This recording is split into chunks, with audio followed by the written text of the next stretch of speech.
Hey everyone, and welcome back. Today we're looking at the horror film Smile. Please like and subscribe, and let's get to it. The film starts and we meet therapist Dr. Rose Cotter. She's awakened from a nightmare she was having of a past traumatic experience that happened when she was a child. Rose meets with a patient, Laura Weaver, who claims she can see something no one else can. She claims there's an entity that takes on the form of smiling people. Some she knows, others she doesn't. Whatever this thing is told her today is the day that she dies. Laura screams that it's here and thrashes on the ground. Rose calls for help. When she turns, she finds Laura standing and smiling at her. Laura cuts her face and her throat with a shard of glass from a broken vase as Rose watches in horror.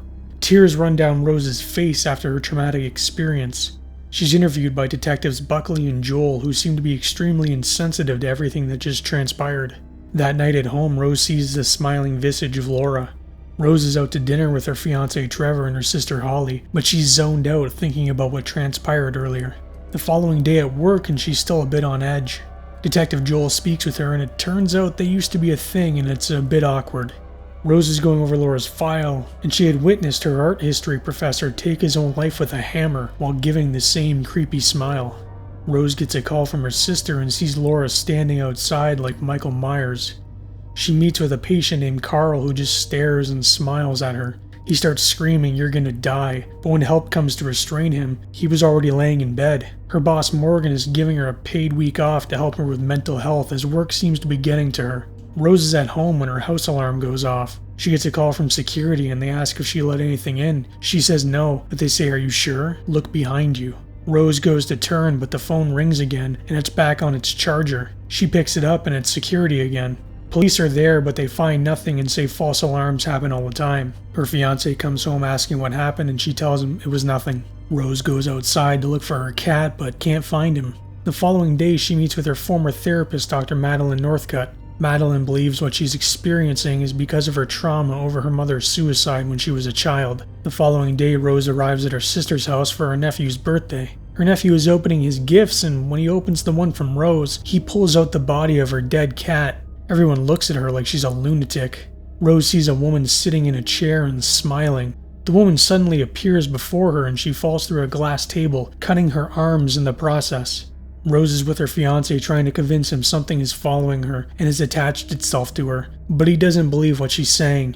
He thinks she's mentally ill like her mother who killed herself. The next day, Rose meets Victoria Munoz, the widow of Laura's professor who she witnessed kill himself. He had become unstable, seeing things after he had witnessed a woman take her life. Victoria shows Rose artwork her husband made prior to his death, claiming this is what was coming for him. Rose meets with her ex-boyfriend Joel, asking him to see police records on the professor that killed himself. They uncover a disturbing trend of people killing themselves days after witnessing someone else take their own life. Rose goes to her sister's house to speak with her. She tells Holly she's cursed by an entity and her sister thinks she's crazy or having a breakdown. Holly says she's starting to sound like her mother did before she took her own life, and she doesn't want her around anymore.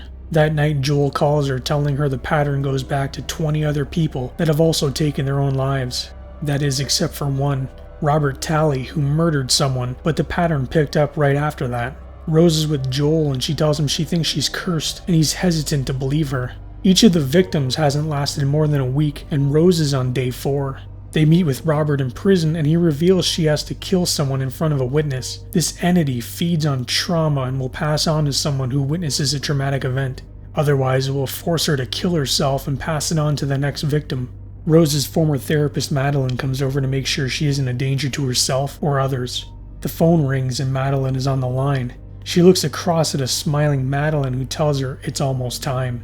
Rose arrives at her workplace with a knife. She enters the room with her patient Carl. Morgan comes in the room asking what she's doing here. She pulls out the knife and stabs Carl repeatedly, but it was all a hallucination. Morgan asks her what she's doing there. He spots the knife and tells her not to leave.